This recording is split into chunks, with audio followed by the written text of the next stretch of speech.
अफगानिस्तान की cricket team जानबूझकर India से सुपर 8 का एक इंतहाई इंपॉर्टेंट मैच हार गई क्योंकि अफगानिस्तान के प्लेयर्स को आईपीएल के कॉन्ट्रैक्ट्स का लालच था। अब ये तो नहीं होगा कि आईपीएल में उनका कॉन्ट्रैक्ट कैंसिल हो जाएगा, गलती हो गई, हो सकता है वो भी अभी नहीं कॉन्ट्रैक्ट तो मिल करें कि भाई हमसे गलती हो गई, 3 खिलाड़ी आउट हो गए यार आपके। आईपीएल के कॉन्ट्रैक्ट तो मिल गए। जो जिस तरह बॉडी लैंग्वेज थी वो जो बाप और बेटा और जो बात करते हैं तो बरखुरदार तो वो दिखाई दिए। मान लिया कि ये सारी बातें सच है पाकिस्तानियों की, मान लिया कि अफगानिस्तान की टीम जो है वो जानबूझकर हारती है हिंदुस्तान से, ये सब कुछ समझ लो, ये हकीकत है। तुम क्यों हारते हो ये बताओ। देखिए मैं आपको एक सच्चाई बताऊं, इस वक्त उनकी जड़ें इतनी ज़्यादा मजबूत हैं इंडिया के साथ कि अगर इंडियन क्रिकेट बोर्ड कह देना कि पाकिस्तान सुपर लीग के अंदर जो है वो अफगान खिलाड़ी नहीं जाएंगे, और खामोशी से उनको कह दे, कोई ना कोई बहाना करके अफगान खिलाड़ी गायब हो जाएंगे। मैं आपको बिल्कुल सच्चाई से बता रहा हूँ। इतना बड़ा bowler Rashid Khan, no doubt about it, कि बहुत जबरदस्त स्पिनर है, लेकिन आज तक वो विकेट ही नहीं ले पाए थे। आज गलती हो गई उनसे, और जो उसके अलावा आखिर में बॉडी लैंग्वेज थी वो बड़ी स्लो थी। हमारे लिए शायद अमेरिका के डॉलर इंपॉर्टेंट है, उनके लिए इंडिया का रुपया भी बहुत इंपॉर्टेंट करता है, और जो भी गलत करेगा हम उसके बारे में बात करेंगे। तो ये भी पता लग रहा है ना कि इंडिया की टीम जो है वो यानी उस वो 11 लड़के नहीं है, वो एक टीम है कि जहां एक नहीं चलता है तो बाकी पूरा कर लेते हैं। एक टीम है तो दुनिया में जाके डोमिनेट कर रहे हैं ना, किसी एक पे डिपेंड नहीं कर रहे। कोहली नहीं चल रहा फिर भी टीम नाकाम जीत रहे हैं। कोहली के बगैर ऑस्ट्रेलिया से सीरीज जीत के आ गए हैं, टेस्ट सीरीज 2 बार जीत के आ गए हैं। हमारे यहाँ बाबर पे सारा डिपेंड करते हैं, लेकिन वो उसने इंडिया के अगेंस्ट कितने मैच जितवाए। पाकिस्तान और इंडिया में सबसे बड़ी जो जंग होती है ना, कि आपस में जो परफॉर्मेंसेज होती है ना, वो बहुत याद रखी जाती है। अफगानिस्तान टीम का अपना एक एग्रेशन है, वो कि अभी बिल्कुल नई क्रिकेटिंग नेशन है, लेकिन जो एग्रेशन उनका और टीमों के खिलाफ दिखता है वो यहाँ पर नहीं दिखा। दोस्तों, भारत और अफगानिस्तान के मैच ने पाकिस्तानियों की नींद उड़ा दी है। अफगानिस्तान का भारत के साथ मैच हुआ, भारत जीत गया। उसके बाद भारत वाले भी खुश है, अफगानिस्तान वाले भी खुश है, लेकिन पाकिस्तानियों को भारत की जीत हजम नहीं हो रही। और पाकिस्तानियों का कहना यह है कि अफगानिस्तान जानबूझ के भारत से हारा है, क्योंकि अफगानिस्तान के खिलाड़ियों को आईपीएल में खेलना होता है, आईपीएल के कॉन्ट्रैक्ट मिलने होते हैं, इसलिए वो बीसीसीआई को या भारत टीम को नाराज नहीं करना चाहते, और इसीलिए वो जानबूझ के हार गए भारत से। गजब लॉजिक है, लेकिन इस लॉजिक के हिसाब से देखा जाए तो पाकिस्तान की टीम भारत से किस लिए हारी। अब ये पूछना चाहिए इनसे कि कितने रुपए लिए हैं बाबर आजम ने हारने के। और बाबर आजम के ऊपर तो हाल ही में एलिगेशन भी लगे हैं कि उसने यूएस के खिलाफ जो मैच हारा था उसके एवज में उसे पैसे मिले, उसे ओडी वोडी और विदेश में उसने घर बंगलो ले लिए। तो ऐसे में साफ साफ पाकिस्तान के ऊपर एलिगेशन लग रहे हैं, लेकिन पाकिस्तान के जो खिलाड़ी हैं या कहें जो मीडिया वाले हैं, वो पाकिस्तान के ऊपर जो खिलाड़ियों के ऊपर एलिगेशन लगे उनकी बात कर नहीं रहे, वो अफगानिस्तान के खिलाड़ियों की बात कर रहे हैं कि ये बिक गए। इंडिया और अफगानिस्तान के मैच के हवाले से क्या कहेंगे आप। लेकिन अगर हम बात करते हैं इंडिया की, तो उनके भी 8 खिलाड़ी जो है वो अफगानिस्तान की टीम ने आउट किए, और इतन यादव के अलावा किसी ने कोई ऐसी खास परफॉर्मेंस नहीं दी है। देखिए अगर आप इंडिया की आज परफॉर्मेंस देखेंगे तो वो परफॉर्मेंस कमांडिंग थी। इंडिया ने जो मैच खेला वो कमांडिंग अंदाज से खेला, गो के उनके टॉप ऑर्डर परफॉर्म नहीं कर रहे हैं। इस वक्त सबसे बड़ा कंसर्न उनका है, ना रोहित शर्मा से उस तरह परफॉर्म हो रहा है, ना विराट कोहली से उस तरह परफॉर्म हो रहा है, और ये दोनों टॉप ऑर्डर में खेल रहे हैं। ये दोनों एक्सपीरियंस का निचोड़ है इस टीम में। ये तो अच्छी बात है कि सूर्या कुमार यादव ने आज NF सेंचुरी स्कोर की, 28 गेंदों पे 53 रन बनाए, 32 किया हार्दिक पांड्या। ये सबसे क्रूशल पार्टनरशिप टीम की इनिंग की कि जो एक रेस्पेक्टेबल टोटल तक ले गए। 181 फॉर 8, वरना ऐसा लग रहा था शायद इंडियन टीम 160 रन भी कर जाए तो बड़ा टास्क होगा। लेकिन अफगान बॉलर्स ने आखिर के अंदर जिस तरीके की बॉलिंग की, मैं खुद बड़ा सरप्राइज था कि जैसे जो उन्होंने बॉल चैनल्स पे किए थे, हमने देखा था शुरू के अंदर राशिद ने बॉलिंग की थी, फजल हक फारूकी ने बॉलिंग की थी, वो एंड में मुझे उनकी बॉलिंग वो काट नज़र नहीं आई, जिसकी वजह से 181 रन तक रन हो गया। और अब आज पहली मरतबा था कि राशिद खान ने इंडिया के खिलाफ कोई T20 की इंटरनेशनल विकेट हासिल की है। दुनिया का नंबर 1 चैंपियन स्पिनर, उसने आज तक इंडिया का कोई खिलाड़ी आउट ही नहीं किया था। आज पहला मौका था कि जब उन्होंने 3 विकेटें हासिल की। अब ये तो नहीं होगा कि आईपीएल में उनका कॉन्ट्रैक्ट कैंसिल हो जाएगा, गलती हो गई, हो सकता है वो भी अभी नहीं कॉन्ट्रैक्ट तो मिल करें कि भाई हमसे गलती हो गई, 3 खिलाड़ी आउट हो गए यार आपके। आईपीएल के कॉन्ट्रैक्ट तो मिल गए।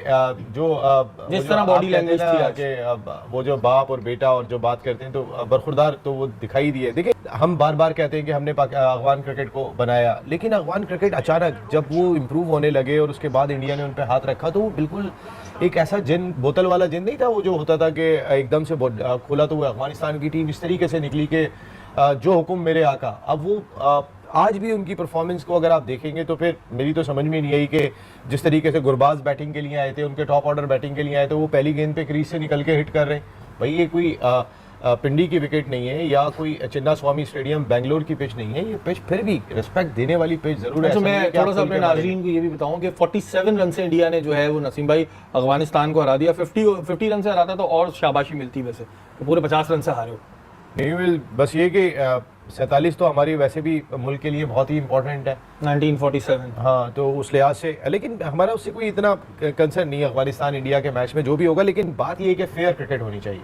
बात ये है कि लोगों को मजा नहीं आता, तो हम अपनी टीम पे ब्लास्ट हो जाते हैं कि भाई ये कौन सी क्रिकेट खेली आपने, क्योंकि 48 गेंदों पे 48 अफगानिस्तान रन टीम बनाए। का अपना एक एग्रेशन है, गो के अभी बिल्कुल नई क्रिकेटिंग नेशन है, लेकिन जो एग्रेशन उनका और टीमों के खिलाफ दिखता है वो यहाँ पर नहीं दिखा। और इतना बड़ा bowler Rashid Khan, no doubt about it, कि बहुत जबरदस्त स्पिनर है, लेकिन आज तक वो विकेट ही नहीं ले पाए थे। आज गलती हो गई उनसे, और जो उसके अलावा आखिर में बॉडी लैंग्वेज थी वो बड़ी स्लो थी। हमारे लिए शायद अमेरिका के डॉलर इंपॉर्टेंट है, उनके लिए इंडिया का रुपया भी बहुत इंपॉर्टेंट करता है, और जो भी गलत करेगा हम उसके बारे में बात करेंगे। आज फिर एक टॉस की स्लाइट कंट्रोवर्सी तो नहीं मैं कहूंगा, थोड़ी सी एम्बिग्विटी फिर हुई। डेविड बून उन्होंने पहले इंडिकेट किया राशिद खान को फॉर विनिंग द टॉस, और फिर उन्होंने रोहित शर्मा को कहा कि आप जीत गए, आप इंडिया बैटर। लेकिन मैंने कभी न्यूज चैनल में काम नहीं किया। सूर्या कुमार यादव बेसिकली, सूर्या कुमार यादव आज फॉर्म में लग नजर आया, जो शॉट्स खेली है उन्होंने राशिद खान को स्पेशली अच्छी बॉलिंग कर रहे, 3 विकेट लिए उन्होंने।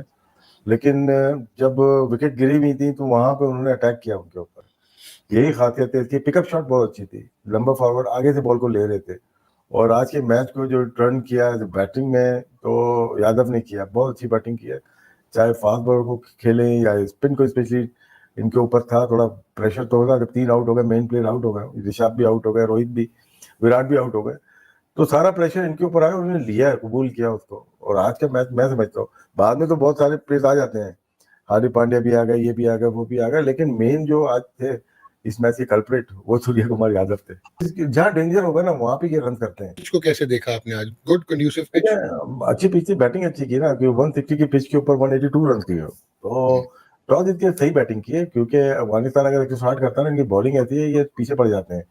और आज 3 आउट होने के बाद भी गेम को ले गए, 182 तक ले गए, और एक बड़ा स्कोर होता है, उसके बाद ले जाते हैं। ये हैं पैसों के लिए। कुल मिला के मैच शानदार था, लेकिन पाकिस्तानियों को इस समय तकलीफ काफी ज्यादा हो रही है, क्योंकि ना तो जीतने वाली, क्योंकि ऐसा होता है कि एक टीम हारती है, एक जीतती है, तो एक पार्टी खुश रहती है, एक पार्टी नाराज हो जाती है, उसे बुरा लगता है। लेकिन इस केस में दोनों ही पार्टियां खुश हैं। कोई भी अफगानिस्तान का फैन आपको ये कहता नहीं दिखेगा कि अफगानिस्तान के खिलाड़ी बुरा खेले या फिर भारतीयों ने गलत तरीके से हराया अफगानिस्तान को, और कोई भी भारतीय ऐसा कहता नहीं दिखेगा अफगानिस्तान को हरा के हमने कोई 30 मार खा वाला काम कर दिया है। नहीं, अफगानिस्तान की टीम बिल्कुल भारत में खेलती है, भारत के कोचेस भी हैं उनके पास, लेकिन इसका मतलब ये थोड़ी है कि वो बिक गए हैं। लेकिन शायद पाकिस्तानियों को यही लगता है। हाँ, जो फाइनेंशियली सिचुएशन की बात करते हैं, मुझे लगता है कि जिम्बाब्वे के खिलाफ जब बाबर आजम परफॉर्म करता है तो वो शायद इसीलिए परफॉर्म करता है कि जिम्बाब्वे के खिलाड़ियों को ये पाकिस्तानी रुपयों में खरीद लेते हैं। लेकिन मुझे लगता नहीं कि जिम्बाब्वे की हालत इतनी खराब है कि पाकिस्तानी रुपयों के लिए वो इस तरीके की हरकतें होंगे। कुल मिला के पाकिस्तानी ऐसे रोते रहते हैं छोटी मोटी बातों पे, इनको रोते रहने देना चाहिए। लेकिन जो परफॉर्मेंस निकल के है भारत के खिलाड़ियों की, उसने पाकिस्तान को चौंका दिया है। और इसमें सबसे बड़ी बात जो है वो विराट कोहली और रोहित शर्मा की है। रोहित शर्मा और विराट कोहली परफॉर्म नहीं कर पाए। विराट कोहली 24 रन बना के आउट हो गए। ये देख के पाकिस्तान के खिलाड़ी जो है, पाकिस्तान के जो मीडिया वाले हैं, वो इस समय विराट कोहली के ऊपर बात कर रहे हैं कि विराट कोहली अच्छा प्रदर्शन नहीं कर पाए। अब मजे की बात यह है कि विराट कोहली हो सकता है फॉर्म में नहीं हो, या फिर कोई और रीजन हो सकता है कि वो शुरू में ओपनिंग में आते हैं तो फिर उनसे